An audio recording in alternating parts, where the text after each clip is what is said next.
Sign it. I slide the contract across the mahogany table, watching my mother's trembling fingers hover over the pen. The luxury restaurant around us buzzes with quiet conversations, but our corner table feels like a courtroom. All of it, Mom. Every clause, every condition. Dorothy's eyes fill with tears as she reads the terms again. Elizabeth, please. We're your family. Family. The word tastes bitter in my mouth. At 52, I thought I understood what that meant. I was wrong. The waitress approaches, but I wave her away with a gesture that costs more than my mother's monthly grocery budget. 3 years ago, such confidence would have been impossible. 3 years ago, I was begging these same people for basic respect. You can't possibly expect us to agree to this, Patricia hisses from across the table, her designer sunglasses failing to hide the desperation in her eyes. At 69, she's still trying to maintain the illusion of wealth that's been crumbling for years. I expect you'll find the terms quite reasonable, I reply calmly, considering the alternative is bankruptcy, foreclosure, and federal investigation into your creative accounting practices. The silence that follows is different from the ones I endured for years. This silence belongs to me. Harold clears his throat. Elizabeth, how did we get here? I lean back in my chair, Italian leather, custom made, the kind of furniture that used to exist only in magazines I'd flip through during my lunch breaks at the department store. That's an excellent question, Harold. Shall we start with Thanksgiving dinner, 2021? Flashback, the betrayal that started it all. 3 years ago, I believed in fairy tales. Not the princess kind. I was 52 and twice divorced, well past that particular delusion. But I believed in family fairness, in the idea that good intentions and hard work would be rewarded, in the simple notion that parents want what's best for all their children. I believed in lies. The dining room felt smaller that evening, compressed by the weight of unspoken words. I had been excited, finally ready to discuss Emma's college applications. My daughter, brilliant and determined, had her heart set on MIT's engineering program. I'd been saving for 15 years, working double shifts at Macy's, skipping vacations, buying generic groceries. Every sacrifice felt worth it for her future. Emma was 17 then, all sharp intelligence and quiet determination. She reminded me of myself at that age, before life taught me to dim my ambitions to fit other people's expectations. I was determined she wouldn't make the same mistakes. We need to talk about something important, Dorothy had said, her voice artificially bright. She was 71 then, but looked older. The years of financial stress had etched deep lines around her eyes, though I didn't understand the full extent of their problems yet. Harold sat beside her, avoiding my eyes like he always did when uncomfortable. That should have been my first warning. I remember thinking how tired they both looked. Harold's retirement hadn't been kind to them financially, something I only learned later. His pension was smaller than expected, his medical bills mounting. Dorothy's arthritis was getting worse, making her daily tasks more difficult. At the time, I thought this conversation would be about Emma's future.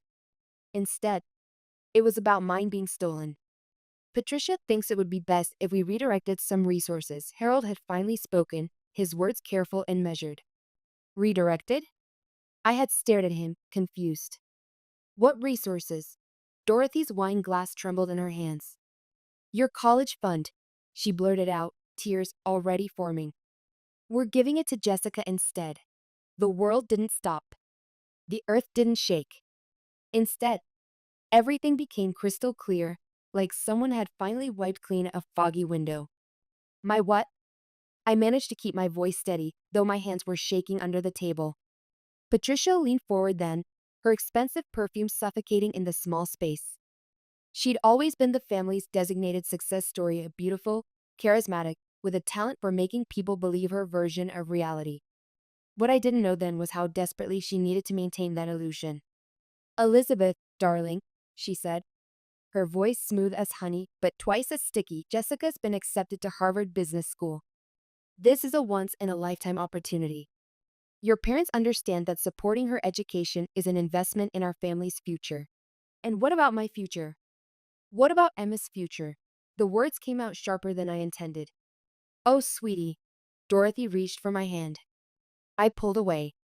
You're so practical. Emma can start at community college, work part-time. You've always been good at figuring things out. Unlike Jessica, Patricia added, who needs to focus entirely on her studies. I stood up then, my chair scraping against the hardwood floor. So, because I'm capable, I get punished? Because I'm responsible, I lose my chance? You're not losing anything, Harold protested weakly. You're helping family. Family. I laughed, but it sounded more like a sob. Does Jessica know that you're giving her my future? She'll be so grateful, Patricia beamed.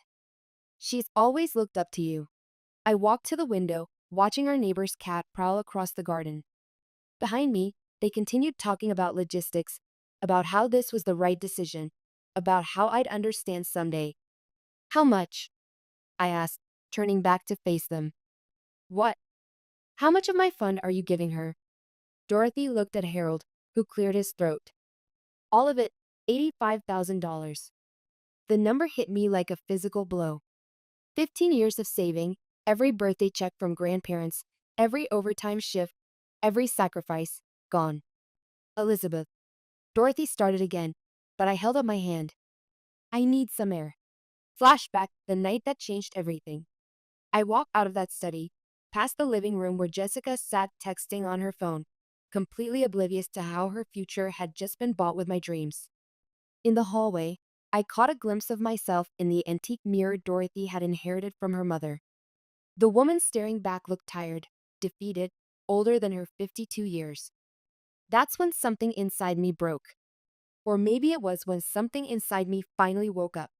In my childhood bedroom, the same room where I dreamed of college, where I'd studied for my SATs, where I'd cried when my first marriage fell apart, I opened my laptop and started typing. If they thought I would roll over and accept this, they didn't know me at all. I had a bachelor's degree in mathematics I'd earned through night school while working full-time. I'd managed the household finances for 2 failed marriages, learning hard lessons about money and trust. I'd been balancing complicated schedules and budgets for years. I knew how to build websites from teaching myself during the long nights when Emma was young and I couldn't afford babysitters. My phone buzzed. A text from Robert Chen, my old high school math teacher who'd become a small business consultant. We'd reconnected at a school reunion 2 years earlier, and he'd been encouraging me to consider a career change. How'd the family dinner go? He texted. I stared at the message, then typed. Can we meet tomorrow? I need business advice. His reply came instantly. Coffee shop on Main, 4 p.m. Perfect. I looked at my reflection in the dark window. The woman staring back wasn't a victim. She was someone who'd just been underestimated for the last time. They thought they were teaching me about family loyalty. Instead, they were about to learn a lesson about consequences. I opened a new document and started typing. Business plan. Financial management platform for working mothers. Let Jessica have Harvard. I had something better. Motivation, and I was discovering that desperation made an excellent business partner. Flashback Robert's skin. The next afternoon, I sat across from Robert in the crowded coffee shop on Main Street, watching him review the business plan I'd stayed up all night writing. He was 60 now, his black hair streaked with silver, but his eyes were as sharp as when he taught calculus to bored teenagers. You're either incredibly brilliant or completely insane, he said, stirring his coffee. Maybe both. The coffee shop buzzed with afternoon activity, providing perfect cover for a conversation. I'd chosen this place deliberately far enough from my usual haunts that I wouldn't run into anyone from my family, public enough that Robert would feel comfortable meeting with a former student who was clearly having some kind of midlife crisis. The market's saturated with financial planning software, he continued, but your approach. He tapped the screen where my prototype wireframes glowed. This is different. Most platforms assume people have excess income to manage. Yours focuses on making the most of limited resources. I leaned forward, my excitement building. Exactly. It's not about telling someone to invest in index funds when they're trying to figure out how to pay for groceries and their kids' college at the same time. It's about practical planning for real people with real constraints. And you want to focus exclusively on working mothers? Single mothers, divorced mothers, mothers who are managing family finances because their partners can't or won't. I thought about my own financial literacy journey, learned through trial and painful error. Women who need to understand money because their survival depends on it. Robert sat back, studying my face. Elizabeth, you know this isn't just about building a business. I started to protest, but he cut me off with a look. I've known you since you were 15. I watched you excel in advanced mathematics while working part-time to help your family pay bills. I saw how you sacrificed your own college opportunities to help support your younger siblings. This isn't just about financial software. Before I could respond, my phone buzzed. Dorothy's text read, "Family dinner Sunday. Jessica wants to share her Harvard experiences." Speaking of family obligations, I muttered, showing Robert the message. I have to go maintain appearances. Are you sure that's wise? Missing family dinners would raise suspicions. Besides, I smiled grimly. I need to understand exactly what they think they've accomplished. Flashback, the first performance. That Sunday evening, I sat through what felt like a theatrical performance titled The Jessica Show, picking at Dorothy's lasagna while my 27-year-old cousin dominated the conversation. And then my professor said my analysis of market segmentation was the most insightful he'd read all semester. Jessica gushed, twirling her fork dramatically. That's wonderful, sweetheart. Patricia beamed from her position at the table's head. Isn't it amazing what she's achieving? I bit back the urge to mention that I just landed my third client for the financial consulting service I quietly launched. Instead, I smiled and asked, "How's the social life, Jessica? Making connections?"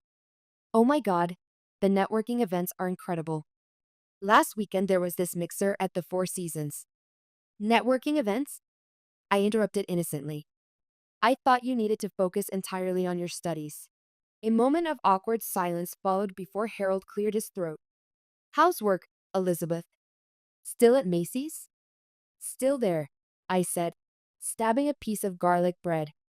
I'm managing. She's always been so practical, Patricia said, as if practical was a terminal illness. Not everyone is meant for prestigious programs. Under the table, my hands clenched into fists. My phone vibrated against my leg, a notification from my business email. Another potential client, a divorced mother of 3 who needed help creating a budget that would let her keep her house. Excuse me, I said, standing up. I need to use the bathroom. In the hallway, I checked my phone. The email was from a woman named Sarah, desperate and scared, facing the same kind of financial uncertainty I'd navigated twice before. Her husband had left her with 3 kids, a mortgage, and no idea how to make ends meet. This was why I was building this business. Not just for revenge, though that was certainly a factor. For women like Sarah. For women like I had been. You okay, honey? Dorothy's voice startled me. She stood in the hallway, concern etched on her face. Just tired. Working extra shifts. She touched my arm. I know things have been hard since your divorce, but we're so proud of how you're handling everything. I wanted to laugh or cry or both. Thanks, Mom, I managed, then escaped back to the dining room. Flashback, building the empire. Over the next 6 months, my life became a carefully orchestrated double performance. Days at Macy's, helping customers find the right size, processing returns, pretending that my biggest concern was hitting sales targets. Evenings and weekends building what would become the foundation of a financial empire.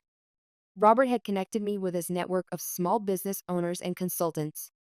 Word traveled quickly among working mothers about someone who actually understood their challenges. My client base grew through referrals, each success story bringing 2 more desperate women who needed help navigating financial crisis.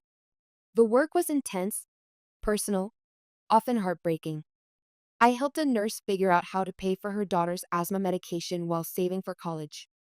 I worked with a teacher going through a messy divorce to protect her assets from a vindictive ex-husband. I taught a group of single mothers how to use credit strategically instead of letting it destroy their futures. Each case taught me something new about financial systems, about the gaps in existing services, about the specific needs of women who couldn't afford traditional financial advisors.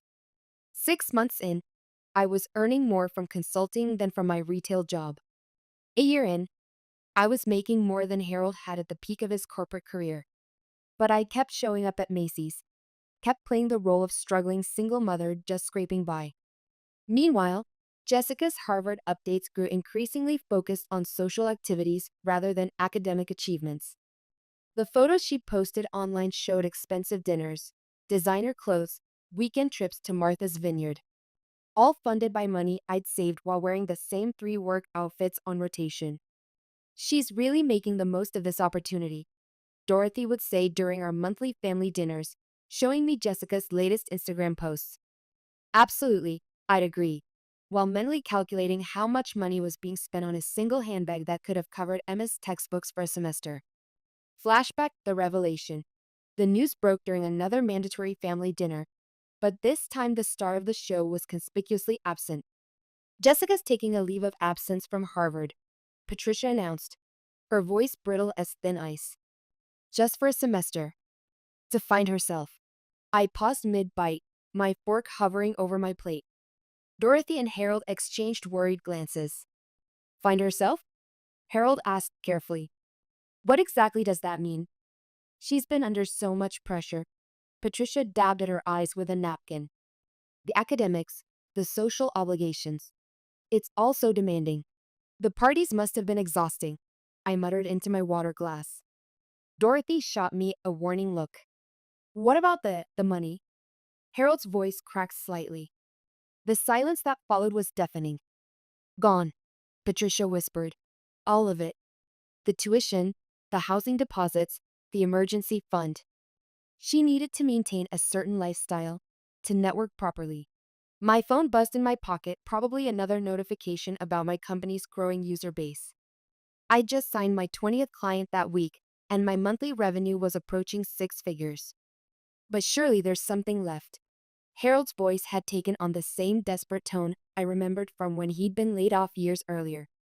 She's in Bali, Patricia said, as if that explained everything. Finding her spiritual center. I couldn't help myself. Spiritual center? That's what we're calling it when someone blows through $85,000 in less than 2 years? Elizabeth, Dorothy scolded.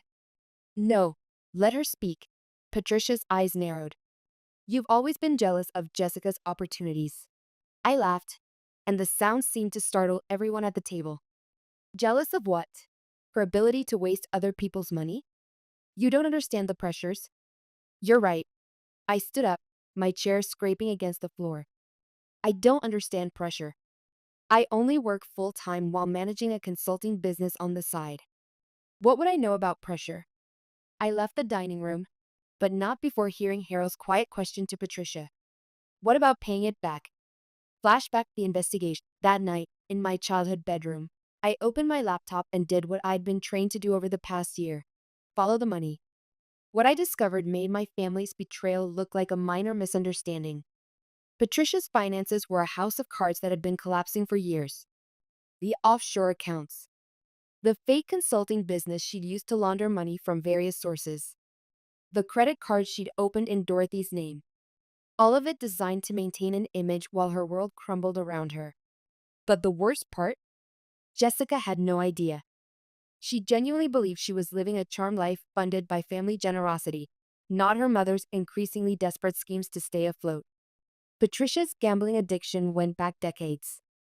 Trips to Atlantic City and Vegas that she disguised as business conferences. Online poker accounts that had drained what remained of her late husband's life insurance. The house with the pristine lawn and luxury cars? All mortgaged to the hilt. Jessica's Harvard opportunity hadn't been about investing in the family's future. It had been about buying Patricia time before her creditors caught up with her.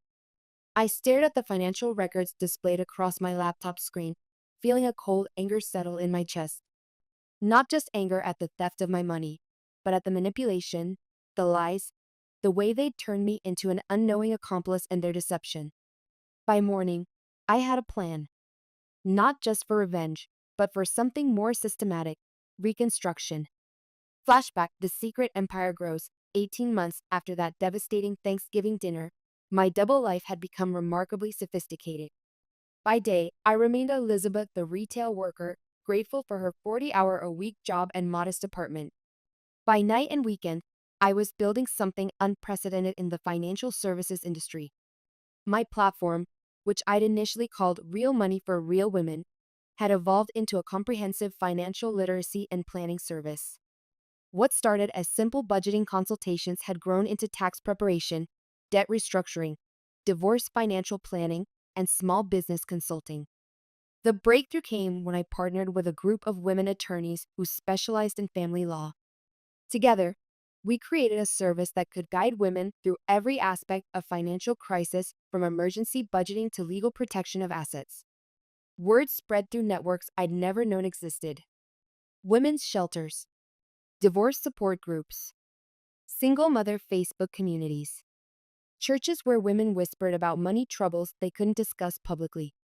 Each client taught me something new about the gaps in traditional financial services. Traditional advisors assumed their clients had significant assets to manage. Banks treated working class women as credit risks rather than potential success stories. Government assistance programs created bureaucratic obstacles that often prevented the very people who needed help from accessing it. I was solving problems that billion-dollar financial institutions had ignored for decades. By the time Jessica returned from her spiritual journey in Bali, I was quietly earning more per month than most people made in a year. But as far as my family knew, I was still the same practical Elizabeth, struggling but managing, grateful for their occasional dinner invitations. The irony wasn't lost on me. Flashback: Jessica's return. Jessica's coming home, Patricia announced during our monthly family dinner, her voice bright with forced optimism. She's learned so much about herself. She's ready to contribute to society in a meaningful way. I nearly choked on my water. Contribute how? Well, she's thinking about starting a wellness blog, or maybe a lifestyle consulting business. She has so many insights now about work-life balance. Harold shifted uncomfortably in his chair. Patricia, about the money situation. Oh, that's all working itself out. She waved dismissively. Jessica's going to be staying with us for a while, just until she gets settled. What Patricia didn't say, but what I'd already discovered through my investigation, was that she lost the house. The pristine lawn and luxury cars were about to be repossessed. She was facing bankruptcy, federal tax liens, and possible criminal charges for the credit card fraud. That's wonderful, I said calmly. I'm sure she'll find her footing quickly. 3 days later, I received a call from a bankruptcy attorney who'd heard about my services from one of his clients. He was representing a woman facing financial ruin due to her daughter's excessive spending and her own gambling addiction. It's a complicated case, he explained. Family dynamics, fraud, multiple creditors. She needs someone who understands both the financial and emotional aspects. What's the woman's name? I asked, though I already knew. Patricia Morrison. Do you think you can help her? I smiled into the phone. Actually, I think I'm exactly what she needs. Present the contract. Now, 3 years later, I watched Dorothy's face crumble as she processes the terms of my offer. Around us, the expensive restaurant continues its quiet hum of success, my success. You're really going to make us agree to this? She whispers. I'm offering to save you, I correct, my voice steady despite the storm of emotions beneath. The house, Harold's medical bills, Patricia's gambling debts, Jessica's credit card debt, all of it goes away. But this time, we do things my way. Harold looks up from the contract, his hands trembling slightly. Full financial transparency, monthly audits, approval needed for any purchase over $500. My favorite part, I smile, is the clause about family gatherings. No more mandatory dinners unless I initiate them. No more comparing cousins. No more discussion of Jessica's latest journey of self-discovery. Patricia slams her hand on the table. This is ridiculous. You can't possibly expect us to agree to these terms. Actually, I lean back in my chair. I expect you'll find them quite reasonable considering the alternative is bankruptcy, foreclosure, and federal investigation into your creative accounting practices. I pull out my tablet and slide it across the table. The screen shows Patricia's complete financial history, every casino transaction, every fraudulent credit card, every fake invoice from her non-existent consulting business. The IRS is very interested in these patterns. I continue conversationally. Did you know they have algorithms specifically designed to detect this type of fraud? Fascinating technology. The color drains from Patricia's face. How did you? I have resources now, I say simply. And unlike some people I know how to use them responsibly. Flashback Emma's discovery. The hardest part of the past 3 years wasn't building a business empire in secret. It was watching Emma work herself to exhaustion trying to pay for college, taking on multiple part-time jobs, applying for every scholarship and grant available, all while I quietly accumulated the resources to solve every problem she faced. But she needed to learn resilience, the same way I had. Mom, I got into MIT. She had called me from school 6 months ago, tears of joy in her voice. They offered me a partial scholarship. I'll need to take out loans for the rest, but I can make it work. My heart had broken and soared simultaneously. She was so proud, so determined to succeed despite the obstacles our family had placed in her path. That's incredible, sweetheart, I'd managed, my voice thick with emotion. I know it'll be tight financially, but I've calculated everything. Between my savings, the scholarship, and loans, I can cover tuition. I'll have to work during school, but lots of students do that. She had no idea that her mother could have written a check for her entire education without impacting her daily budget. But Emma needed to prove to herself that she could succeed on her own merit, without family money that came with strings attached. Just like I had. Present, the ultimatum continues. There's one more condition, I say, opening another folder. Jessica. Patricia's head snaps up. What about Jessica? She comes home. Tonight. I've already booked her flight from Bali. I slide an airline confirmation across the table. She gets a job, a real one, with real responsibilities and real consequences. She starts paying back what she owes, and she learns what actual work feels like. She's not ready for that kind of pressure. She's 27 years old. I cut in. She's been ready her whole life. You just never let her be responsible because you were too busy protecting her from consequences. Harold clears his throat. Elizabeth, I understand you're angry, but this seems extreme? I raise an eyebrow. Let me tell you what's extreme. Stealing your daughter's future to fund a gambling addiction. Convincing your parents to take out a second mortgage they can't afford. Opening credit cards in your mother's name. That's extreme. I stand up, gathering my papers. What I'm offering is a solution. You can accept my help and my oversight, or you can handle your problems yourselves. I pause, letting the silence stretch. The foreclosure notice goes into effect next month. Harold's cardiologist won't continue treatment without payment. And Patricia. I look directly at her. Well, let's just say the federal fraud investigation moves pretty quickly once they have evidence. Dorothy reaches for the pen with shaking hands. We don't have a choice, do we? You always have a choice, I say quietly. Just like you had a choice 3 years ago. Present, the lawyer arrives. The restaurant door chimes, and my attorney Sarah Martinez walks in, carrying a briefcase and wearing the kind of confident expression that comes from winning difficult cases. Sorry I'm late, she says, settling into the chair beside me. Traffic from downtown was terrible. Patricia stares at her. Who is this? My lawyer, I reply calmly. She'll be handling the paperwork and explaining the legal implications of our agreement. Legal implications? Harold's voice cracks.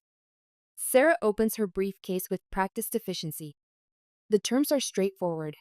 Miss Elizabeth will assume all outstanding debts, the second mortgage, credit card balances, medical bills, and various loans in exchange for financial oversight and specific behavioral modifications.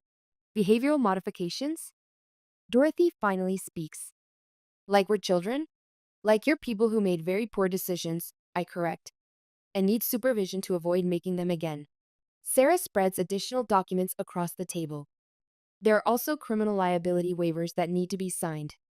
The credit card fraud, the false tax returns, the identity theft. Identity theft? Harold looks confused. I pull up another screen on my tablet. Patricia opened 7 credit cards using your social security number, Harold, and 3 using Dorothy's. She's been doing it for years. The silence that follows is profound. Even the ambient restaurant noise seems to fade as the full scope of the betrayal sinks in. I was trying to protect us, Patricia whispers finally. After Tom died, The insurance money ran out so quickly. I didn't know how to tell anyone we were struggling. So you decided to destroy your family instead? Sarah continues laying out papers.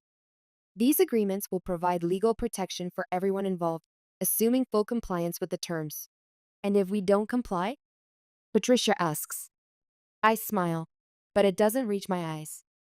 Then you handle your problems without my help. The criminal charges proceed. The house goes into foreclosure.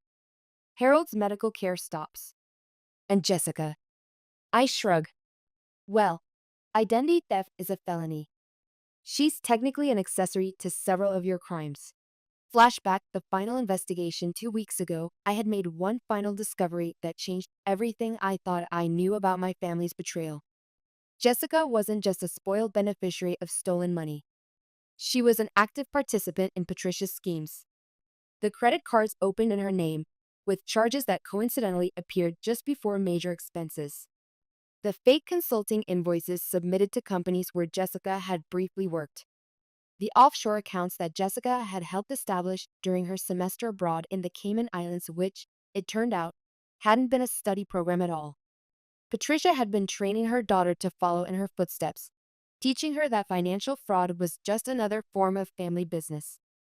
The money they'd stolen from me was just the beginning. They'd been systematically draining resources from extended family members, elderly relatives, anyone who trusted them with financial information. My Uncle Frank's early retirement fund. My cousin Mark's children's education savings. Even small amounts skimmed from church collection accounts where Patricia had volunteered as treasurer. I wasn't just getting revenge for myself. I was stopping a criminal enterprise that had been operating under the cover of family loyalty for years. Present the signatures, one by one, they sign. Harold first, his signature shaky but determined. Dorothy next, tears streaming down her face. Finally, Patricia, her designer facade completely crumbled. There's one more thing, I say as Sarah collects the documents. This isn't just about money. It's about rebuilding trust. About learning what family actually means. I look around the table at these people who raised me, who shaped my understanding of right and wrong, who then systematically violated every principle they taught me. You're going to attend financial literacy classes. All of you. You're going to learn how money actually works, how credit functions, how to build wealth instead of destroying it. And Jessica. Patricia asks quietly. Jessica is going to learn what work means, what responsibility feels like, what it's like to earn something instead of stealing it. I stand up, gathering my things. The first family meeting under our new arrangement is next Sunday. My office, 2 p.m. Don't be late. As I walk toward the restaurant exit, I pass the table where a young couple is celebrating what looks like an engagement. The woman is showing off her ring, laughing with pure joy at the future stretching ahead of them. I remember being that young, that optimistic, that trusting. Sometimes the best revenge isn't getting even. It's becoming so successful that you can afford to forgive, but only after they've learned the lesson. 6 months later, the transformation. The knock on my office door is tentative, respectful. So different from the demanding interruptions I used to endure. Come in. Dorothy enters, carrying a folder marked Family Budget Month 6. Her posture is different now, straighter, more confident. Learning to manage money has given her a sense of control she never had before. The financial literacy classes are really helping, she tells me during our monthly review. Patricia actually enjoyed teaching the debt management workshop last week. I raise an eyebrow. Teaching? She's gotten quite good at explaining the psychology of financial self-deception. Turns out, experiencing it firsthand makes her an effective counselor for others going through the same thing. Through my window, I can see Harold in the company garden working with the landscaping crew. At 76, he insists on earning his keep rather than simply accepting charity. Jessica waves from the parking lot, heading to her shift as junior project coordinator, a position she's excelled at once she learned what real work meant. How is Jessica adjusting? I ask. Dorothy's smile is genuine for the first time in months. She's different, more serious, but in a good way. She told me yesterday that she finally understands why you were always so tired when she was growing up. And Patricia? Therapy is helping. The gambling addiction counseling, the family therapy sessions. She's starting to understand how her fear of appearing unsuccessful drove her to actually become unsuccessful. I nod, making notes in Jessica's file. Her last performance review was excellent. If she maintains this trajectory, she'll be eligible for promotion to senior coordinator next quarter. You do that? After everything? I look up from my papers. Dorothy, this was never about punishment. It was about teaching consequences. If Jessica does good work, she deserves advancement. If she fails, she faces the results. That's how the real world works. Dorothy sits down across from my desk, something she's never done before without being invited. Elizabeth, I need to ask you something. Yes, are you happy? The question catches me off guard. Am I happy? I'm successful, respected, financially secure in ways I never imagined possible. I'm helping women across the country build better financial futures.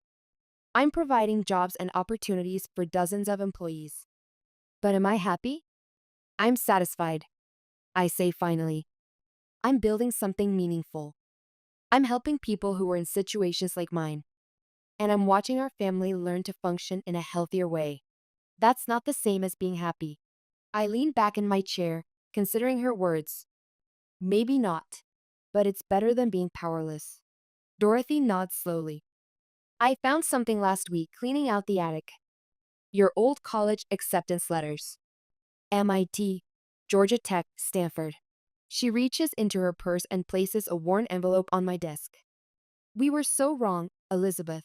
So terribly wrong. I pick up the MIT letter, remembering the excitement I'd felt when it arrived. The dreams that had been crushed that Thanksgiving evening. Yes, you were, I say quietly. But look where it led. To you becoming a millionaire. To all of us learning what really matters.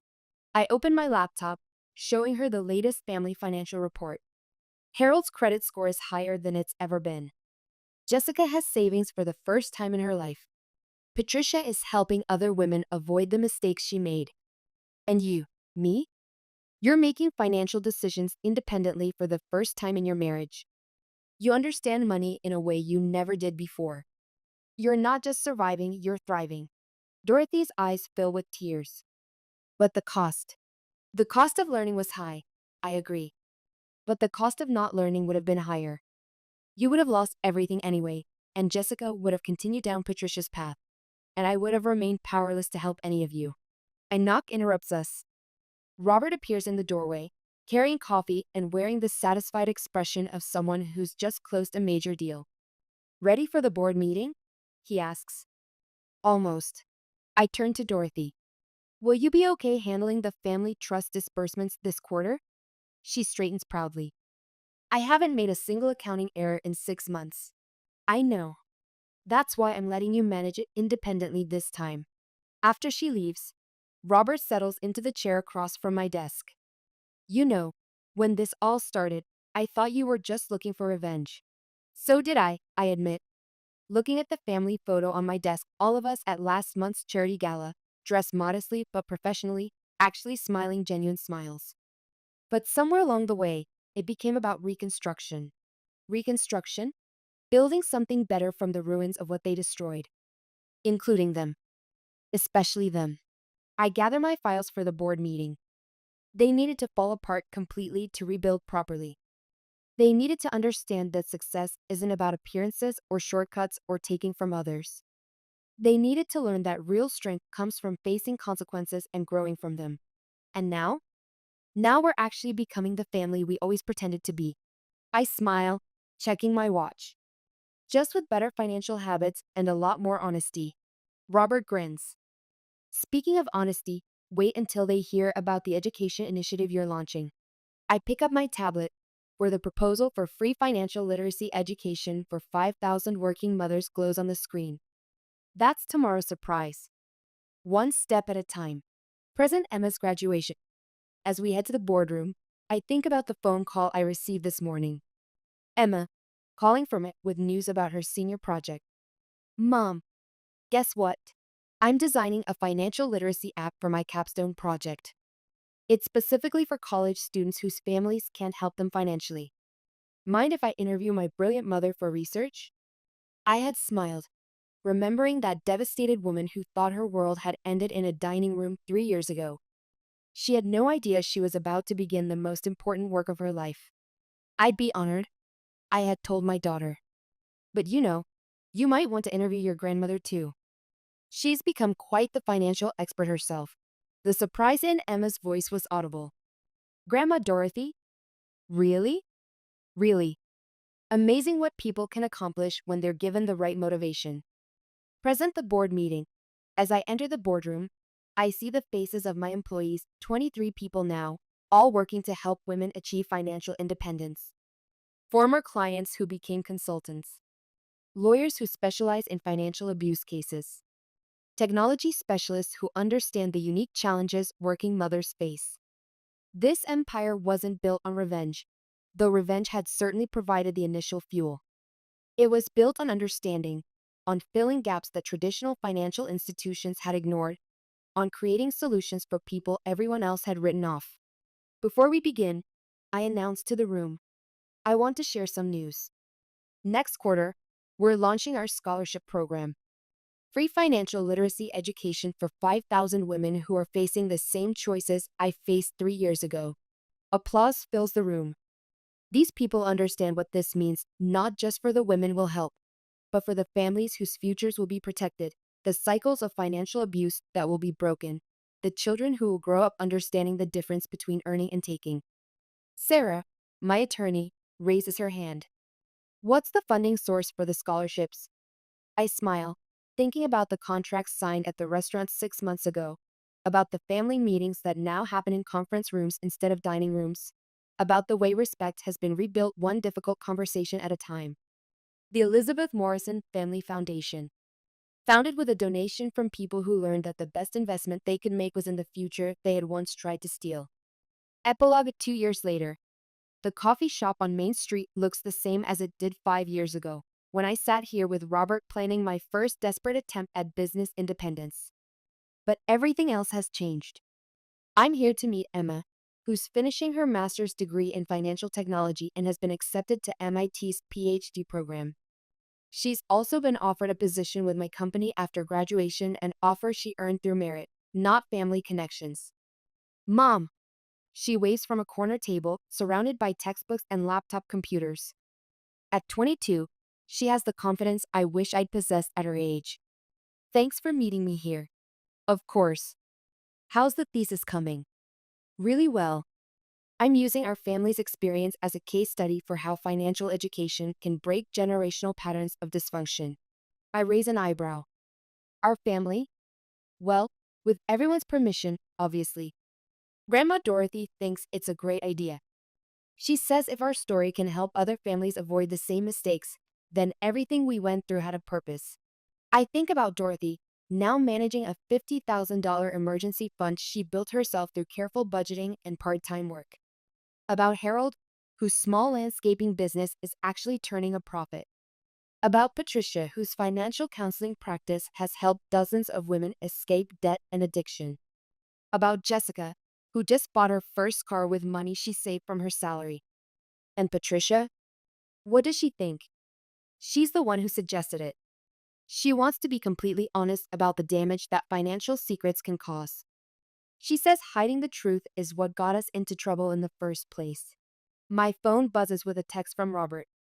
Family dinner at the country club tonight? Dorothy's treat, she wants to celebrate Harold's business anniversary. I smile, remembering the last family dinner we had at that same restaurant, the one where I'd presented ultimatums and contracts, where years of resentment and betrayal had finally been addressed. Tonight's dinner will be different. We'll argue about normal things, politics, sports, whether Jessica should take the promotion she's been offered in our Chicago office. We'll laugh about Harold's obsession with heirloom tomatoes and Dorothy's newfound passion for financial podcasts. We'll make plans for Emma's graduation and discuss vacation destinations we can all actually afford. We'll be a family. Not a perfect one, but an honest one. Emma, I say, closing my laptop and gathering my things. Do you want to come to dinner tonight? Your grandmother's paying. With money she earned herself. With money she saved herself. From income she earned herself. Through skills she learned herself. Emma grins. In that case, absolutely. I wouldn't miss it. As we walk out of the coffee shop together, I think about that broken woman who sat in this same spot 5 years ago, planning her first desperate business venture. She thought she was plotting revenge. What she was actually doing was learning that sometimes the best way to heal a family is to break it completely apart and then rebuild it piece by piece. Sometimes the best revenge isn't getting even. It's becoming so successful that you can afford to forgive. But only after everyone has learned the lesson. Outside, the late afternoon sun casts long shadows across Main Street. Emma links her arm through mine as we walk toward our cars. Mom? Yes? I'm proud of you. Not just for the business success, but for how you handled everything. You could have destroyed them. Instead, you saved them. I think about this, considering whether that's really what happened. I'm not sure I saved them, sweetheart. I think they saved themselves. I just provided the right motivation. Still, I agree. We reach our cars, parked side by side. Emma gets in her modest sedan, reliable, practical, paid for with money she earned during summer internships. I get in my luxury SUV, comfortable, safe, a symbol of success that no one can take away because I built it myself. As I drive toward the country club where my family is waiting, I realize that I am, finally, happy. Not just satisfied or successful or vindicated, but genuinely happy. It turns out that the best revenge really is living well, especially when you bring everyone else along for the ride. 5 years ago, I learned that family loyalty had a price tag. Tonight, I know something different. Real family loyalty is priceless, but it has to be earned, one honest conversation at a time. The country club parking lot is full, but the valet recognizes my car and waves me toward the reserved section. As the owner, I get certain privileges. But the best privilege of all is walking into that dining room knowing that the people waiting for me are there because they want to be, not because they need something from me. That's worth more than all the contracts and ultimatums in the world. Sometimes the best stories don't end with revenge. They end with redemption. For everyone. The anonymous lawyer behind the $50 million settlement has been revealed. The CNN anchor's voice echoed through my law office as I stared at my phone, watching my entire family text each other frantically in our group chat. They still had no idea it was me. I set down the Forbes magazine featuring my brother Bobby on the cover. Tech CEO of the Year. How Robert Wright Built an Empire, and laughed. A bitter, hollow sound that filled my empty office at 11 p.m. on Thanksgiving night. 24 hours ago, I had been sitting at my parents' dining table listening to my father toast Bobby's incredible business instincts while I sipped wine and swallowed my rage. 24 hours ago, they still thought I was just the family's failed lawyer daughter, divorced, childless at 52, clinging to little cases that barely paid the bills. If only they knew that every single regulatory change that saved Bobby's company, every market shift that made him millions, every stroke of genius that earned him that magazine cover, came from me. The irony was so perfect it hurt. For 22 years, I had been building a career that would make any lawyer proud. Senior partner at Morris and Stanley. 3 landmark class action victories. Federal policy changes that protected millions of consumers. And my own family saw me as the disappointment who couldn't even keep a husband. Tomorrow morning, the whole world would know. Tonight, I finally had to decide whether I was ready to destroy my family to save my soul. I picked up my phone and scrolled through the article that would go live in 7 hours.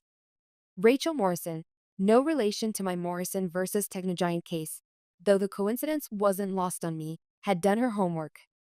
Every detail was there. Every connection between my legal victories and Bobby's miraculous business success. Every regulatory change that had coincidentally benefited Wright Industries. My finger hovered over the call button next to Bobby's name. I could still stop this. One phone call, and Rachel would kill the story. My family could go on living in their comfortable delusion that Golden Boy Bobby was the real success story. But then I remembered dinner. I remembered Dad's toast. To my son, who proves that natural talent and hard work always win in the end. I remembered the way they all raised their glasses, the way they looked at Bobby with pride and at me with polite indifference. Natural talent, hard work. I had worked 16-hour days for 3 years to build the Morrison case. I had sacrificed my marriage, my health, my social life. I had fought against armies of corporate lawyers and won. And they called it Bobby's natural talent. I put the phone down and opened my laptop. Time to write my resignation letter from the family dynamic that had defined my entire life. Flashback 24 hours earlier.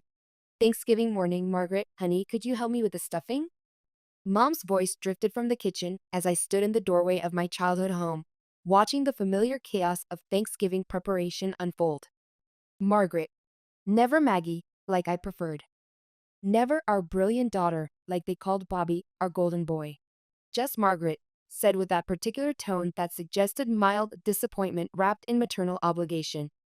I had driven 3 hours from Manhattan to this sprawling colonial in Westchester, the same house where I'd spent my childhood learning that being smart wasn't enough if you weren't the right kind of smart.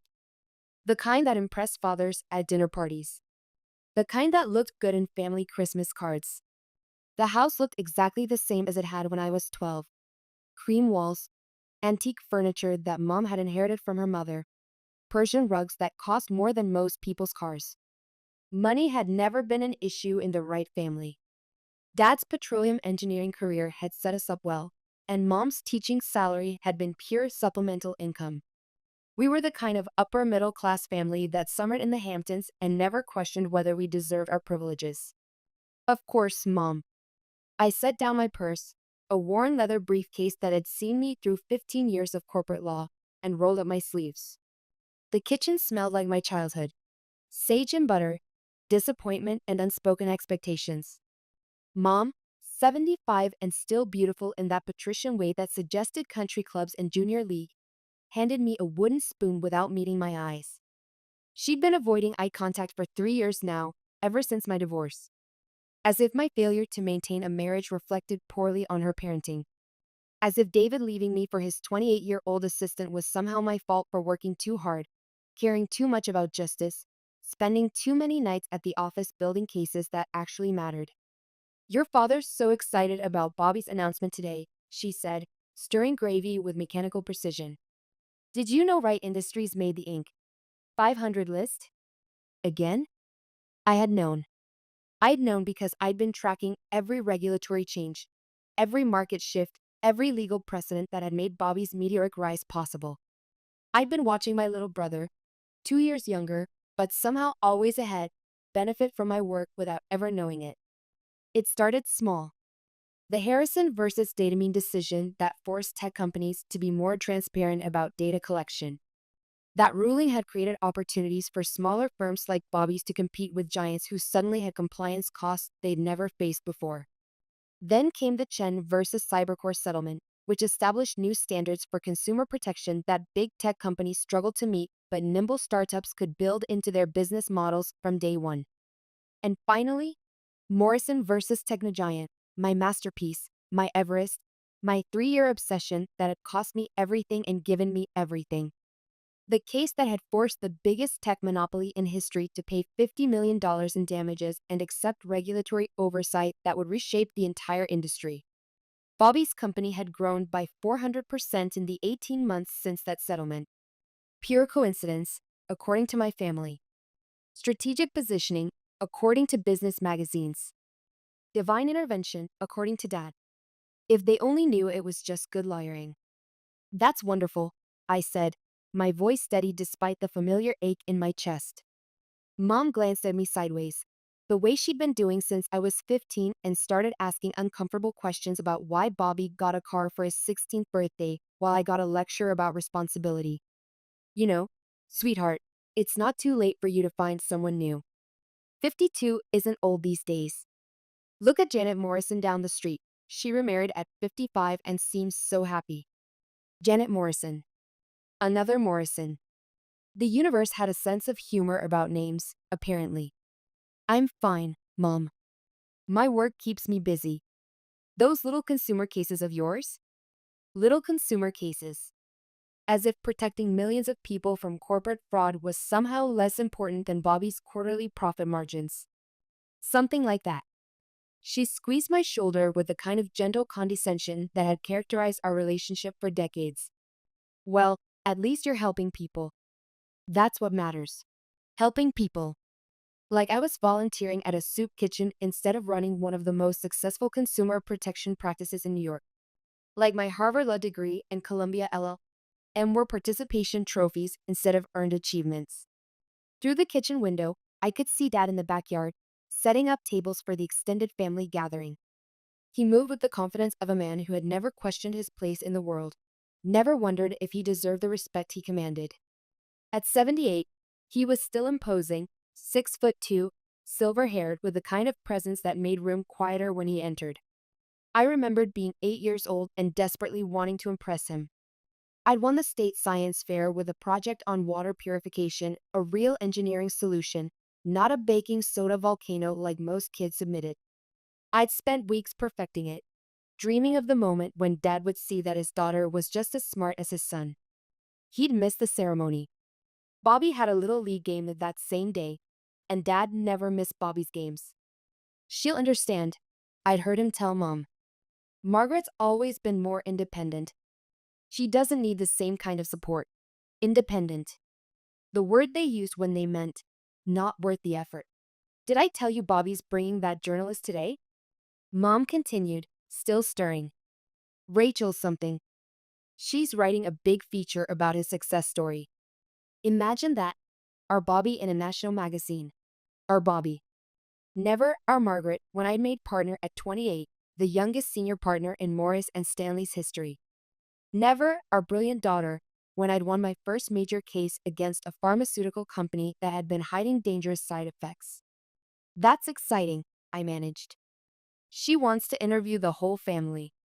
Get some background on how we raised such a successful entrepreneur." Mom beamed with pride. "Your father's been practicing his stories all week." Of course he had. Dad loved an audience, especially when the topic was Bobby's success. He'd probably trot out all the old favorites. Bobby's first lemonade stand, Bobby's debate team championships, Bobby's Harvard acceptance letter that he still kept framed in his study. There wouldn't be any stories about me, of course. What would he say? Margaret won a $50 million settlement against the biggest tech company in America, but we thought it was just another one of her little cases. The front door opened with the familiar squeak that Dad had been promising to fix for 20 years. Bobby's voice carried through the house, warm and confident. "Mom, Dad, we're here." Mom immediately straightened, smoothing her apron and checking her reflection in the chrome surface of the refrigerator. The transformation was subtle, but unmistakable, the same shift that had happened every time Bobby came home throughout our childhood. A quickening of energy, a brightening of mood, as if the real family gathering could finally begin now that the important child had arrived. "Coming," she called, then turned to me. "Finish up the stuffing, would you? I want to greet them properly." And just like that, I was alone in the kitchen again, stirring stuffing and wondering how I'd allowed myself to be 42 years old before I realized that some family dynamics never change, no matter how successful you become on your own terms. The living room gathering. By 2 o'clock, the house was full of the kind of people who made my parents feel important. Bobby and his wife Jennifer, his business partner Michael, various cousins who worked in finance, and Rachel, the business journalist who'd been following Bobby's success story for months. I sat in the corner armchair, the same spot I'd occupied at family gatherings for 30 years, watching Bobby hold court by the fireplace. At 54, he still had the easy confidence that had made him popular in high school and successful in business. He was handsome in that generic way that looked good in professional headshots. Tall, broad-shouldered, with the kind of smile that suggested he'd never met a problem he couldn't solve. What people didn't see was the anxiety that flickered behind his eyes when he thought no one was watching. The way his hands shook slightly when Dad started one of his proud father speeches. Bobby had been carrying the weight of being the golden child for so long that he'd forgotten there was any other way to exist. I almost felt sorry for him. Almost. "The regulatory environment shifted just perfectly," he was saying, gesturing with his whiskey glass. "Sometimes timing is everything in business. You have to position yourself to take advantage of opportunities when they arise. Opportunities. If he only knew that those opportunities had names. Morrison versus Technogiant Industries. Wong versus Datamine Corporation. Chen versus Cybercore. 3 years of my life. 3 class action lawsuits that had reshaped the entire digital privacy landscape. 3 victories that had accidentally created the perfect market conditions for smaller tech companies like Right Industries to thrive. 3 cases that had cost me my marriage, my health, and my faith in my family's ability to see me as anything more than a consolation prize. Rachel leaned forward, her journalist instincts engaged. Can you be more specific about these regulatory changes? What exactly shifted the competitive landscape? Bobby glanced at Michael, who jumped in smoothly. Well, there were several major lawsuit settlements over the past few years. Big tech companies were forced to change their data collection practices, be more transparent about algorithms, that sort of thing. Created compliance costs for the giants while giving smaller companies like ours a chance to build better practices from the ground up. Several major lawsuit settlements. My lawsuit settlements. My 3 years of 16-hour days, of fighting through corporate obstruction and judicial skepticism, of building cases that legal scholars would study for decades, reduced to several major lawsuit settlements that had conveniently appeared to benefit Bobby's business model. Maggie, what do you think about all this regulatory stuff? Jennifer asked, and I could hear the condescension dripping from her voice. You're a lawyer, right? You must understand how these things work. 22 years of practicing law. Senior partner at Morris and Stanley. 3 landmark victories that had changed federal policy. And she said, you're a lawyer, right? Like I handled traffic tickets and divorce settlements. Jennifer was the kind of woman who had never worked a day in her life, but somehow felt qualified to dismiss other women's careers. She'd married Bobby straight out of college and spent the last 15 years perfecting the art of being professionally charming. She was good at it, beautiful, well-dressed, able to navigate any social situation with the confidence of someone who had never been challenged. She was also the kind of person who would have laughed if someone told her that her comfortable lifestyle was built on the legal work of the woman she casually dismissed as, you're a lawyer, right? I think timing is indeed everything, I replied, taking a careful sip of wine. Dad looked up from where he'd been showing Rachel old photos of Bobby's college achievements. Margaret's being modest. She handles some consumer protection cases. Small stuff, but important in its own way. Small stuff. I had dedicated 3 years to fighting Technogiant Industries, a corporation with a legal team bigger than most law firms. I had spent nights in law libraries, weekends reviewing depositions, holidays writing briefs.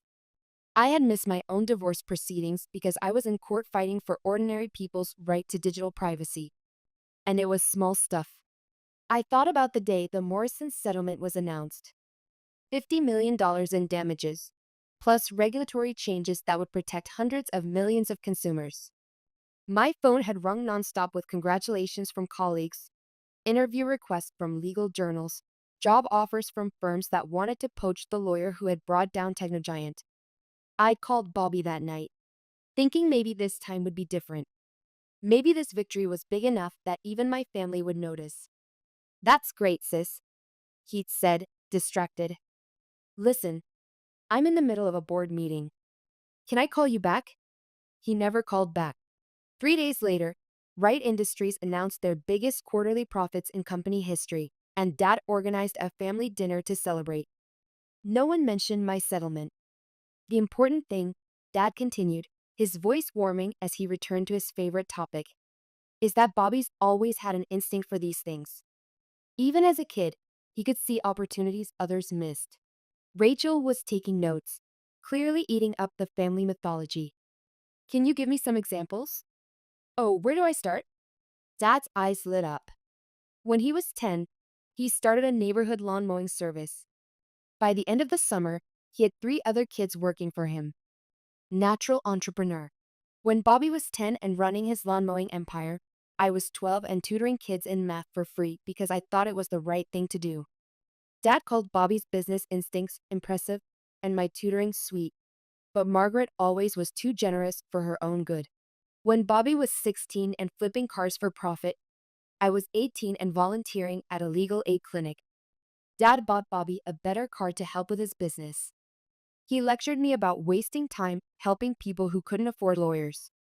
When Bobby was 20 and launching his first startup with Dad's seed money, I was 22 and winning academic awards in law school.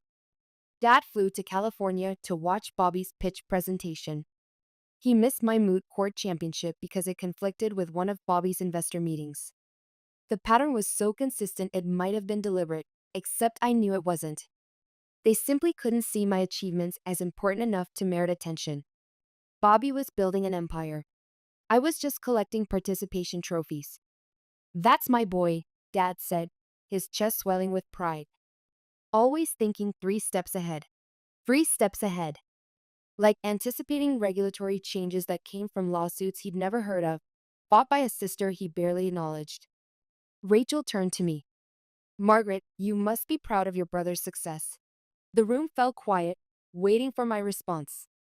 All these people who had spent decades treating me like a supporting character in Bobby's story, suddenly interested in my opinion because a journalist was recording it.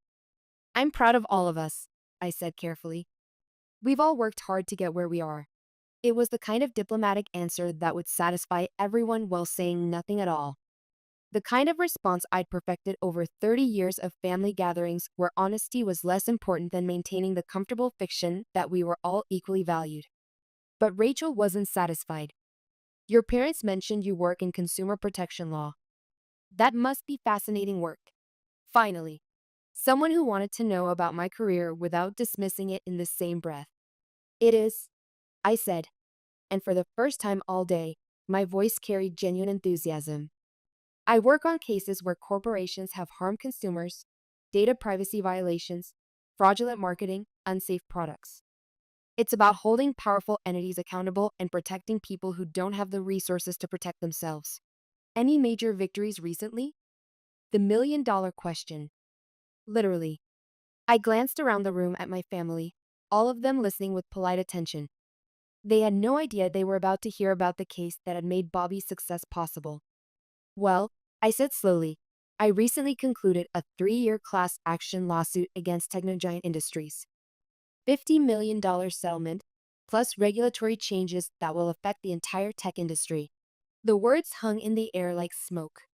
Jennifer's wine glass froze halfway to her lips. Michael's tablet nearly slipped from his hands. Bobby's confident smile flickered for just a moment. And Rachel's eyes went wide with recognition. Wait, she said, her voice sharp with excitement. The Morrison case? That was you? The Morrison case. Finally, someone who understood what I'd actually accomplished. Yes, I said simply. The room was so quiet I could hear the grandfather clock ticking in the hallway. Dad was staring at me like I'd just announced I was moving to Mars. Mom had gone very still, her smile frozen in place. And Bobby was looking back and forth between me and Michael with growing alarm. The Morrison case, Rachel continued, her journalistic instincts in overdrive. That settlement forced Technogiant to completely restructure their data collection practices. The regulatory changes from that case, they've reshaped the entire competitive landscape for tech companies. Yes, I said again. Michael cleared his throat. Bobby? Remember those market analyses we discussed? About why our compliance costs were suddenly so much lower than our competitors. Bobby's face had gone pale. The regulatory changes that gave us advantages in bidding for government contracts came from the Morrison case, Michael finished. Margaret's case. And there it was. The moment when the family golden boy realized that his miraculous business success had been built on his overlooked sister's legal victories. The moment when 22 years of being dismissed as unimportant finally came home to roost. The silence stretched on, broken only by the sound of Dad slowly setting down his whiskey glass. Margaret, he said finally, his voice strangely small. You never mentioned. You never asked, I replied. Flashback at the study revelation. Later, when the conversation had moved on to safer topics and the shock had settled into uncomfortable awareness, I escaped to Dad's study. What used to be my bedroom was now a shrine to Bobby's achievements. Framed magazine covers, business awards, even his high school debate trophies. My law degree hung in the back corner, behind a plant. The transformation of my childhood room into Bobby's trophy gallery had happened gradually, almost imperceptibly. First, Dad had moved his desk in just temporarily while his office was being painted. Then came a bookshelf for Bobby's business magazines. Then the display cases for his awards. My belongings had been packed away with efficient kindness, nothing thrown out, just relocated to the basement or attic.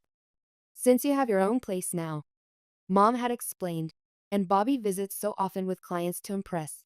The message was clear. Bobby's achievements were worth displaying. Mine were worth storing. I pulled out my phone and scrolled through my emails. The Morrison case settlement had been finalized that morning, but the victory felt hollow now. 3 years of my life, the most important professional achievement I'd ever accomplished, and my family had reacted with polite surprise rather than pride. I remembered the day the case was assigned to me. Morrison versus Technogiant Industries, a class action suit representing millions of consumers whose personal data had been collected, sold, and manipulated without consent. The opposing legal team included some of the most expensive lawyers in America. The corporate pressure was enormous. The technical aspects were mind-numbingly complex. "Are you sure you want to take this?" Susan, my law partner, had asked. "This isn't a case you can win quietly. If we lose, it'll be very public. If we win, it'll be even more public." I'd taken it anyway, partly because I believed in the cause and partly because I was tired of handling the small stuff that was supposedly more appropriate for my skill level.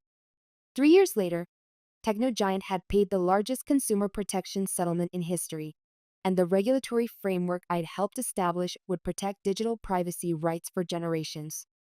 But my family had missed the announcement because they'd been celebrating Bobby's quarterly earnings. I heard footsteps and turned to find Bobby in the doorway, looking uncomfortable. "Hey, sis. Hiding out?" "Just thinking." I gestured around the room. "Admiring your collection." He had the grace to look embarrassed. "Dad gets a little carried away with the displays." "A little?" I laughed, but there was no humor in it. "Bobby, do you remember when we were kids, and I said I wanted to be a lawyer?" "Yeah, you were always into justice and fairness and all that." He sat down in Dad's leather chair, looking suddenly older than his 54 years. "Why?" "Dad told me I should consider teaching instead. Said law was too aggressive for girls." I turned to face him fully. "Do you remember what you said?" Bobby's face went pale. "Maggie, I was a kid.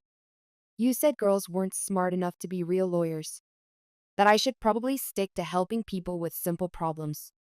The words had stuck with me for 22 years.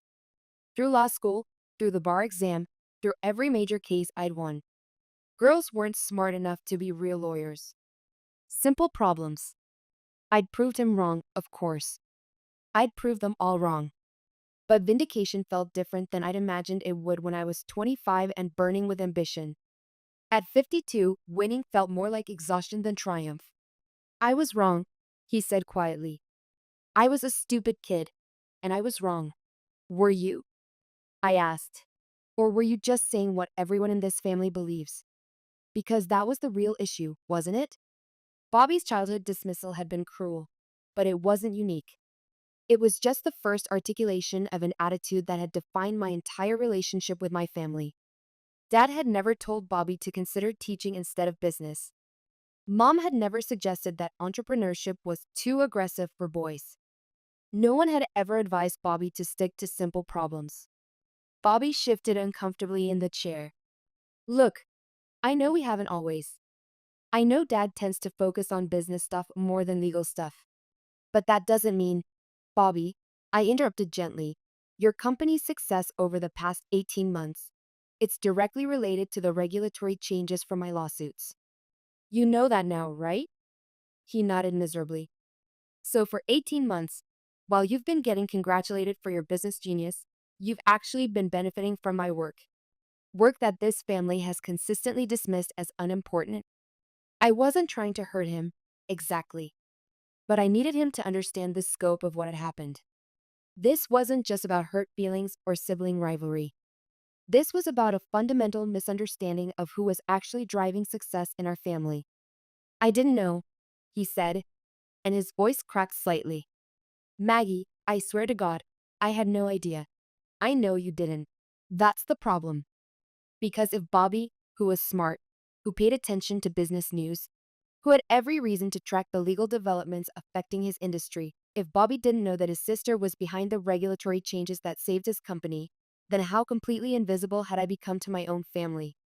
We sat in silence for a moment, surrounded by the monuments to his achievements and the absence of mine. What happens now? He asked finally. I don't know, I admitted. Rachel's going to write her article. People are going to connect the dots between my cases and your success. I don't know how that affects you, but I had a pretty good idea. Business magazines loved a good narrative, and tech CEO's success built on sister's legal victories was the kind of story that would follow Bobby for years. His miraculous business instincts would be recontextualized as lucky timing. His strategic positioning would be revealed as accidental beneficiary status. It wasn't fair to him, really. Bobby was good at what he did. He'd built a solid company with innovative products and smart marketing. But he'd also been surfing a wave created by regulatory changes he'd never heard of, and now that wave was about to be named after someone else. I'm sorry, he said quietly. For what it's worth, I'm really fucking sorry. It was the first time he'd apologized to me for anything since we were children. It should have felt like a victory, but mostly it just felt sad. I know you are, I said. But sorry doesn't fix 22 years of being invisible. The dinner scene, a rising tension dinner, was the usual performance. Dad at the head of the table, Bobby to his right, me somewhere in the middle distance. The conversation revolved around Wright Industries' quarterly projections and Bobby's upcoming feature in Forbes. But there was an undercurrent of tension that hadn't been there before. Everyone knew about the Morrison case now. The elephant in the room wasn't just that I'd won a major lawsuit, it was that my major lawsuit had directly enabled Bobby's recent success, and none of them had known enough about my work to make the connection. The market timing couldn't have been better, Michael was explaining to Rachel, but his enthusiasm seemed forced now. These regulatory changes from some big lawsuit earlier this year completely shifted the competitive landscape. Smaller companies like ours suddenly had advantages we'd never had before. Some big lawsuit. The Morrison case. My case. The one I'd spent 1,000 sleepless nights building. The one that had cost me my marriage, my health, 3 years of my life. Some big lawsuit. I nearly choked on my wine. Oh, that's interesting, Rachel said, her journalistic instincts sharpening. Do you know which lawsuit specifically? Something about digital privacy and corporate accountability, Bobby said, but his voice lacked its usual confidence. I don't really follow the legal details. But whatever lawyer handled it, they basically handed us a golden ticket. Whatever lawyer handled it.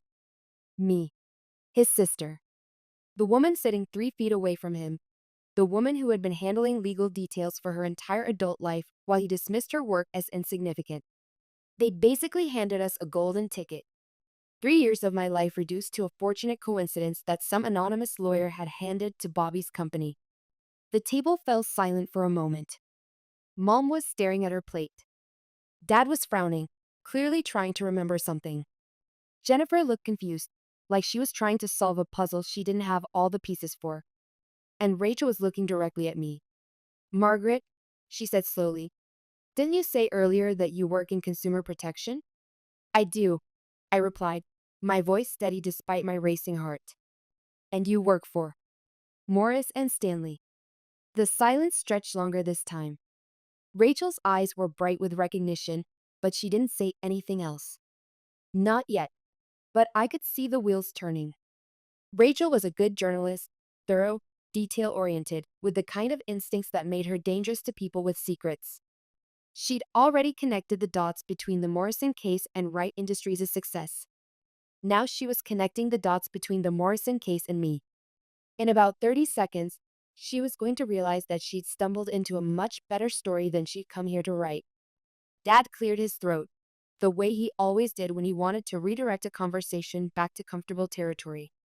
Well, whoever this lawyer was, we owe them a debt of gratitude. Bobby's success creates jobs. drives innovation, contributes to the economy.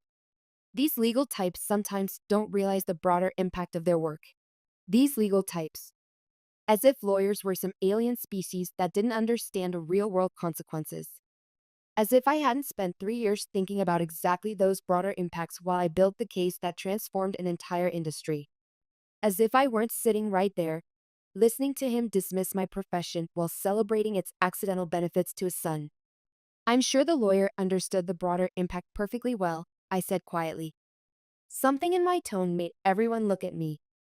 Dad's expression was puzzled, like he was trying to figure out why I sounded so certain. Well, yes, he said slowly. I suppose they did their job competently enough. Competently enough. A $50 million settlement that changed federal policy, described as competently enough. More than competently, I said, my voice growing stronger. The Morrison case was brilliant legal strategy. Complex, innovative, precedent-setting. The kind of case that legal scholars will study for decades. I was describing my own work, defending my own achievements to my own family. The absurdity of it would have been funny if it weren't so pathetic. You seem to know a lot about this case, Rachel observed. Here it comes. I should, I said, meeting her eyes. I spent 3 years of my life building it. The second silence was even deeper than the first. This time, it was broken by the sound of Jennifer's fork clattering against her plate. What? Dad said weakly. The Morrison versus Technogiant case, I said, speaking clearly so there could be no misunderstanding. The lawsuit that forced the largest consumer protection settlement in history. The case that created the regulatory changes that saved Bobby's company from bankruptcy. That was me. I watched the information hit them one by one. Jennifer's mouth fell open. Michael started scrolling frantically through his phone. Mom's eyes filled with tears. Dad looked like someone had just told him the sky was falling. And Bobby was staring at his plate like it might contain the answers to questions he was afraid to ask. That's impossible, Dad said, but his voice lacked conviction. Those were major cases. Big firm cases. Morris and Stanley is a big firm, Dad. I'm a senior partner. I've been a senior partner for 8 years, but you've never asked about my work, so you wouldn't know. 8 years. I'd been a senior partner for 8 years, handling cases that shaped federal policy and protected millions of consumers. And my father who could recite every detail of Bobby's quarterly earnings, had no idea what I did for a living. Rachel was typing furiously on her phone now, fact-checking in real time. Jesus Christ, she muttered. Margaret Thompson, Morris and Stanley. Lead counsel on Morrison versus Technogiant. This is. She looked up at me with something like, this is incredible. Do you realize what you've done? Finally, someone who understood the scope of what I'd accomplished. I've held one of the most powerful corporations in America accountable for harming millions of consumers, I said. I've established legal precedents that will protect digital privacy rights for generations. I've forced an industry to change its practices in ways that benefit smaller companies and ordinary people. I've also accidentally made my brother wealthy, but that was just a side effect. And Rachel continued, her excitement building. You've created the regulatory environment that allowed your brother's company to thrive. Do you understand the irony here? While your family was celebrating Bobby's business genius, you were literally creating the conditions that made his success possible. The irony wasn't lost on me. I'd been living with it for 18 months. That's. Michael started, then stopped. Bobby, the board meeting we had last quarter, when we discussed why our compliance costs were so much lower than our competitors. We thought it was because we'd built better systems from the ground up. We did build better systems, Bobby said defensively. But the reason we needed to build them differently in the first place, Michael continued, the reason the regulations changed, the reason the playing field shifted, that was Margaret's lawsuit. And there it was. The moment when Bobby's miraculous business instincts were revealed to be a combination of competent management and extraordinary luck. The moment when the golden boy discovered that his success story was actually his sister's success story. The moment when 22 years of family dynamics shifted irrevocably. Bobby pushed back from the table and walked to the window, his shoulders tense. The rest of us sat in stunned silence, processing the magnitude of what had just been revealed. How long have you known? He asked finally, his voice barely above a whisper. Known what? That my success was built on your work. How long have you been sitting there, watching me take credit for achievements that were actually yours? The question I'd been dreading, because the honest answer was complicated. I suspected it after the first quarter when your profits jumped, I said carefully. I confirmed it about 6 months ago when I started tracking the correlation between my case outcomes and your company's performance metrics. 6 months of watching my family celebrate Bobby's genius while I sat quietly in corners, knowing the truth. 6 months of biting my tongue while Dad pontificated about natural business instincts and strategic positioning. 6 months of wondering if I should say something, if I had the right to claim credit for success that Bobby had worked hard to build, even if that success was made possible by regulatory changes I created. Why didn't you tell us? Mom asked, her voice thick with tears. Would you have believed me? The question hung in the air, unanswered because we all knew the truth. 6 months ago, if I'd told them that Bobby's success was connected to my legal work, they would have smiled politely and changed the subject. The family narrative was too deeply entrenched. Bobby was the achiever, I was the disappointment. Any suggestion otherwise would have been dismissed as sibling jealousy or middle-aged delusion. Rachel cleared her throat. Can I ask, and I hope this doesn't sound insensitive, but why consumer protection? Why that particular area of law? Because someone has to fight for the people who can't fight for themselves. Because corporations will always prioritize profits over people unless they're forced to do otherwise. Because justice isn't something that happens automatically, it's something you have to build, case by case, client by client. But that wasn't the whole truth, and Rachel deserved the whole truth. Because when I was in law school, I watched my parents lose their retirement savings to a financial services company that was deliberately misleading elderly clients about investment risks. They never sued, never complained, never even told me until years later. They just accepted that they'd been foolish to trust people who seemed professional and legitimate. I'd never told this story to my family. Mom and Dad had made me promise never to mention their financial troubles to Bobby, never to burden him with family problems when he was building his career. I realized that most people don't have the knowledge or resources to protect themselves from corporate manipulation. So I decided to be the person who fights those battles for them. It was the closest I'd ever come to explaining why my work mattered to me. Why small stuff like consumer protection could be more important than the kind of corporate law that made people rich. Dad was staring at me with an expression I'd never seen before, something between shame and recognition. You never told us about the retirement savings, he said quietly. You asked me not to. You said it would upset Bobby, and he had enough pressure with his startup. Even our family's financial crisis had been filtered through the lens of protecting Bobby's emotional well-being. Their daughter, the lawyer, wasn't allowed to help them because it might distract their son, the entrepreneur. Jesus, Bobby said, still facing the window. I had no idea about any of it. And that was the problem, wasn't it? Bobby was a good person, fundamentally. He loved his family, worked hard, treated his employees well. But he'd been insulated from uncomfortable truths his entire life, protected from the knowledge that his success wasn't entirely his own, that his sister had been fighting battles he'd never even known existed. How do you blame someone for not seeing what everyone around them worked so hard to hide? The article I'm writing, Rachel said slowly, it's going to change everything.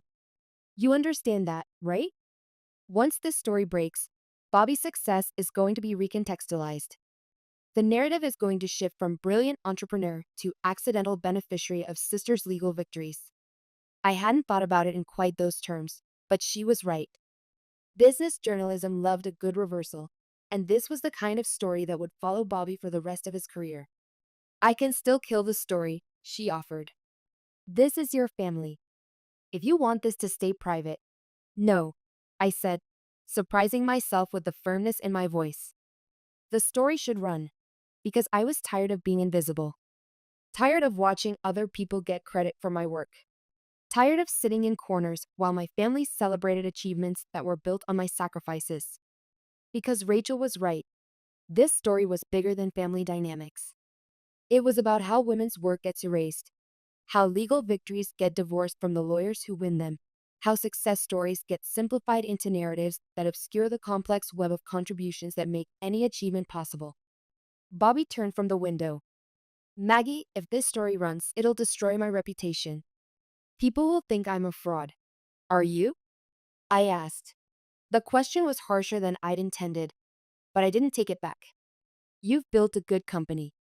You've made smart decisions about products and marketing and personnel. You've worked hard and treated people well. None of that is fraudulent. But you've also been surfing a wave you didn't create, benefiting from advantages you didn't earn, taking credit for strategic positioning that was actually accidental timing. But you've also been unconsciously benefiting from my work while this family dismissed that same work as unimportant. So maybe it's time for some honesty about how success actually happens. Maybe it's time to acknowledge that the Golden Boy's achievements aren't quite as golden as everyone believed. The tension in the room was thick enough to cut with a knife. Jennifer was dabbing at her eyes with her napkin. Michael was still scrolling through his phone, probably calculating the potential impact on Wright Industries' stock price. Mom and Dad were holding hands across the table like elderly passengers on a sinking ship. And Bobby was looking at me with an expression I'd never seen before. Not dismissal, not condescension, not polite disinterest. Something like respect, mixed with regret, mixed with fear. What do you want from me? He asked. What did I want? 22 years of recognition I'd never received. An apology for decades of being overlooked. A family that finally saw me as something other than a disappointing afterthought. Or did I just want acknowledgement that my work mattered, that my achievements were real, that the person they'd been ignoring was actually the one who'd been quietly changing the world? I want you to stop calling my cases small stuff, I said finally. I want Dad to stop introducing me as someone who helps people in her own little way. I want this family to acknowledge that I've built a career worth respecting, even if that career doesn't look like what you expected. I want to matter to the people who are supposed to matter to me.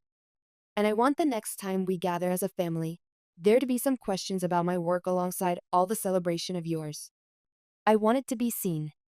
After 52 years of being invisible, I just wanted to be seen. Rachel was scribbling notes furiously. This is an incredible story, she said. Family dynamics, gender bias, the intersection of law and business, this has everything. It has everything except a happy ending, Jennifer said bitterly. But maybe that was okay. Maybe some stories weren't supposed to have happy endings. Maybe some stories were just supposed to have true endings, which was what we were building toward, one uncomfortable revelation at a time. The study confrontation continued after dinner, after the dishes were cleared and the tension had settled into something approaching acceptance. I found myself back in Dad's study. But this time, I wasn't alone. Dad stood in the doorway, looking older than his 78 years. I owe you an apology, he said quietly. An apology. From the man who had spent my entire life teaching me that my achievements were less important than my brother's, that my ambitions were less worthy of support, that my successes were less deserving of celebration. You owe me more than an apology, I replied, but my voice was gentle. You owe me 22 years of recognition. But we both knew that some debts couldn't be repaid, some lost time couldn't be recovered. You can't go back and attend graduation ceremonies you missed, can't retroactively show interest in achievements you ignored, can't undo decades of unconscious bias with a single conversation. He walked to his desk and picked up a photo I'd never seen before, me at my law school graduation, smiling in my cap and gown, alone because my family had missed the ceremony. Your mother took this, he said.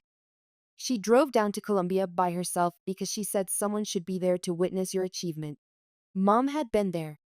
In all my bitterness about Dad's absence, I'd forgotten that Mom had made the 3-hour drive to watch me graduate.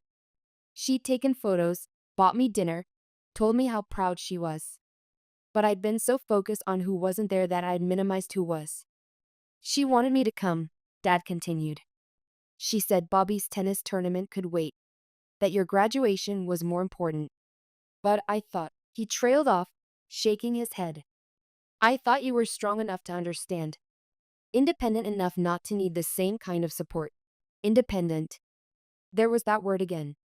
the convenient label that justified decades of neglect. Dad, I said carefully, independence isn't the absence of needing support. It's learning to succeed without it. But that doesn't mean the support wasn't wanted. For 22 years, I'd been performing independence because it was easier than acknowledging how much I wanted my family's recognition. But independence born of necessity isn't the same as independence born of choice. I see that now, he said. I see a lot of things now that I should have seen earlier. But seeing it now, when I was 52 and had already built my career despite his neglect, felt different than it would have when I was 25 and desperately wanted his approval.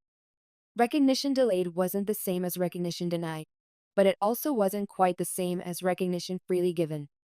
What happens next? I asked. I don't know, he admitted. I can't undo what I've done. Can't go back and show up for things I missed. Can't retroactively celebrate achievements I ignored. But maybe I can do better going forward. Maybe. Maybe it was the best we could do, given the circumstances. Maybe we could build a different kind of relationship, one based on who we actually were instead of who we'd been assuming we were. I have a big case starting next month, I said. Opening arguments are on a Tuesday. I'll be there, he promised. Front row, every day. We'd see. Promises were easy to make in moments of emotional clarity. The real test would come when the novelty wore off, when being proud of me required the same kind of sustained attention he'd always given to Bobby's achievements. But for now, maybe was enough. The living room revelation evening. By 9 o'clock, the extended family had gone home, leaving just the core group. Mom, Dad, Bobby, Jennifer, Rachel, and me. We sat in the living room with coffee and leftover pie, processing the day's revelations like survivors of some kind of emotional earthquake. Rachel was reviewing her notes, occasionally asking clarifying questions. Margaret, when you realized that your lawsuits were affecting Bobby's business, did you consider saying something to him directly? I had considered it. Multiple times. But every conversation I'd imagine ended with Bobby dismissing the connection as coincidence, or worse, as his sister trying to claim credit for his hard work. I thought about it, I said. But honestly, I wasn't sure how to bring it up. How do you tell your family that their golden boy's success is built on work they've been dismissing for years?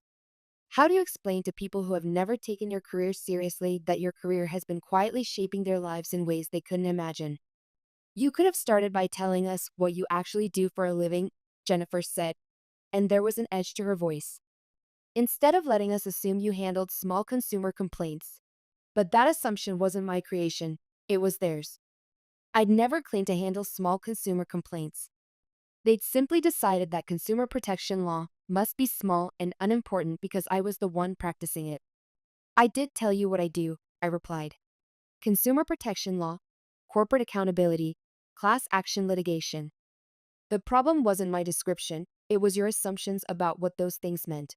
Because when Bobby described his work, they asked follow-up questions. When I described mine, they nodded politely and changed the subject. Bobby shifted uncomfortably on the couch. Look, I'll admit I never really understood what Maggie did professionally. But that doesn't mean, Bobby, I interrupted gently, you've never asked. In 22 years of practicing law, you've never once asked me about a case I was working on, a client I was representing, a legal strategy I was developing. Not once. The silence that followed was profound. Because it was true, and we all knew it was true.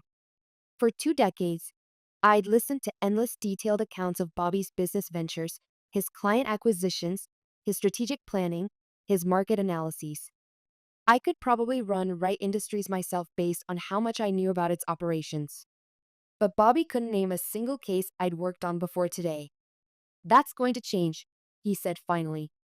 Maybe. Maybe it would change. Maybe it wouldn't. Maybe this revelation would lead to genuine curiosity about my work, or maybe it would lead to performative interest that would fade once the shock wore off.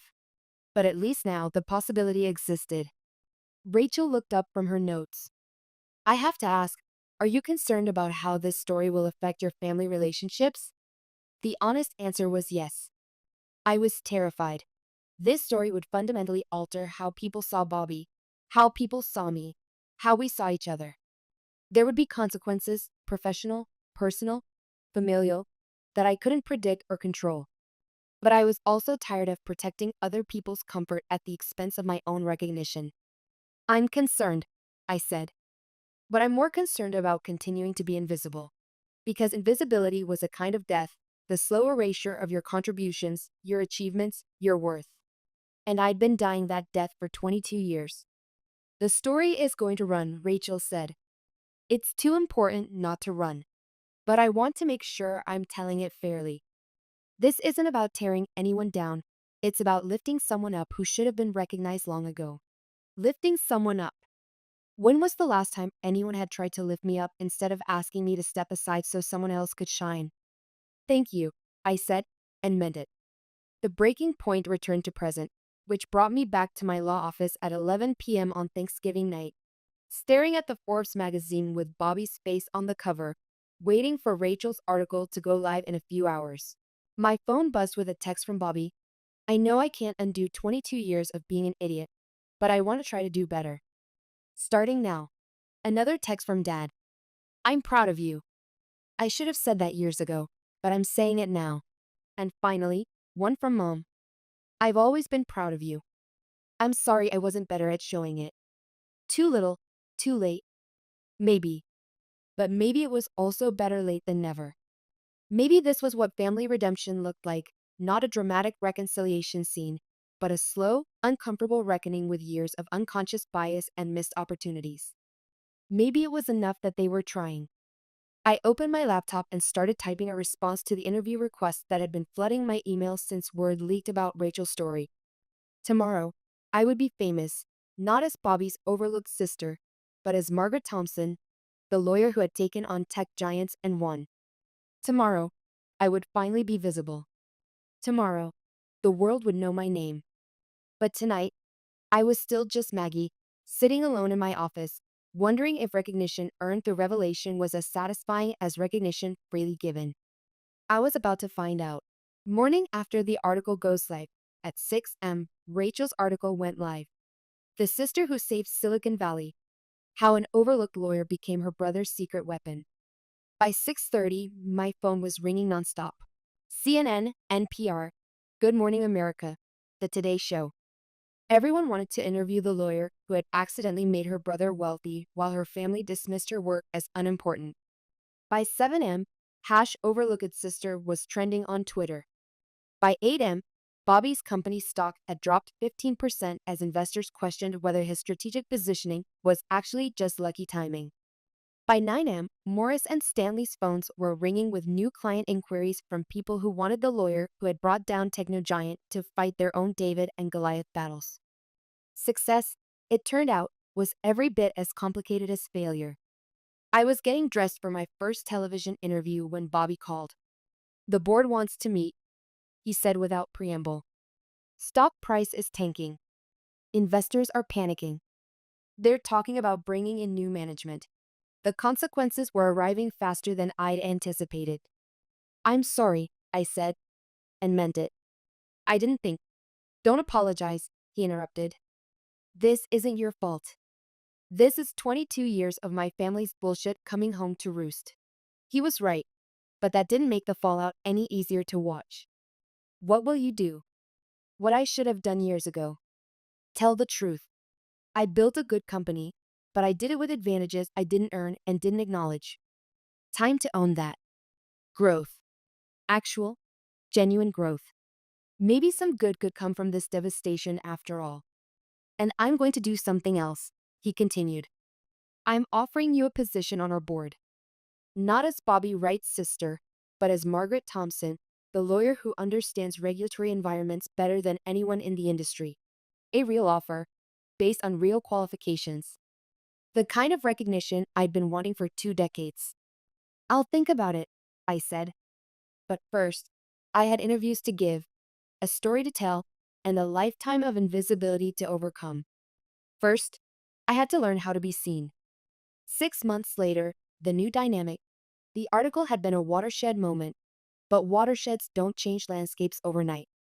They change them gradually, steadily, irreversibly. 6 months later, I was sitting in the same living room where it all began, but everything was different. Dad attended my court appearances religiously, asking detailed questions about legal strategy and case law. Mom had framed the Time magazine cover featuring me as one of America's most influential lawyers. Bobby had survived the initial stock price drop and rebuilt his company's reputation on a foundation of transparency rather than mystique. And I had learned to take up space without apologizing for it. The Thanksgiving gathering this year included new faces: my legal team, some of my clients, even a documentary filmmaker who was making a movie about women whose achievements had been overlooked or attributed to men. But the most important change was the simplest one. When people asked about my work, I talked about it without minimizing it. When I won cases, I celebrated them without deflecting praise. When I achieved something significant, I shared it without worrying that I was taking attention away from someone else. I had learned to be visible without permission. Rachel, who had become a friend in addition to being the journalist who changed my life, was interviewing Dad for her follow-up story. "What's the most important thing you've learned?" she asked him. Dad looked at me across the room, where I was explaining a complex legal strategy to a group of genuinely interested listeners. "That achievement doesn't always look like what you expect it to look like," he said. "And that the most important victories are often the quietest ones." He was learning.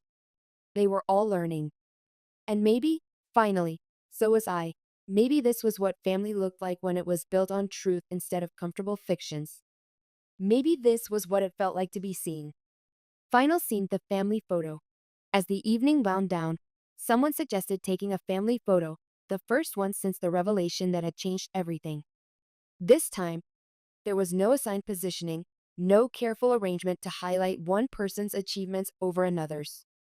We simply stood together, parents and children, spouses and friends, all of us imperfect, all of us learning, all of us trying to do better than we had before.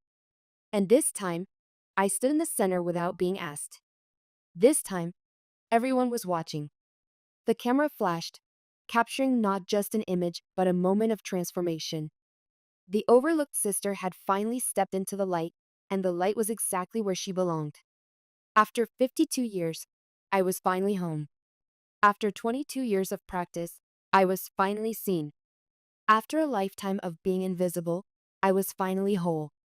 The truth was finally out, and there was no going back. But for the first time in my life, I didn't want to go back. I wanted to go forward. And this time, I wouldn't be going alone.